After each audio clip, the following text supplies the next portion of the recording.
First হয়ে গেছে, first bride, এখন সেকেন্ডে আমি এক্ষুনি বেরোবো, আমার থার্ড ব্রাইডও আছে, সেও ওয়েট করছে। তো রূপসা বলো কেমন কি তোমার স্পেশাল ডে করতে পারলাম, কতটা স্পেশাল করতে পারলাম? খুবই সুন্দর, জোরে বলতে হবে।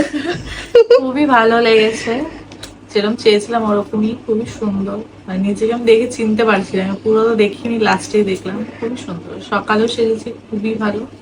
এখনো ঠিক আছে, কলকা ঠিক আছে। হ্যাঁ। ও কলকা চেয়েছিল, আমি ওকে একভাবেই বলছিলাম ডট কলকা না, ও বলছে না আমি ডট কলকা নেবো না, আঁকতেই হবে। তো খুব সুন্দর একটা স্লিকের মধ্যে কলকা আমি করে দিয়েছি, আর ভীষণ সুন্দর লাগছে ওকে।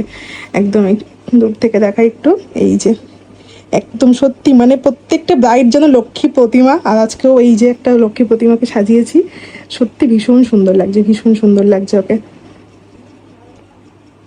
তো খুশি তো স্পেশাল ডেতে ভীষণ, ভীষণ, লুকটা পেয়ে? ভীষণ।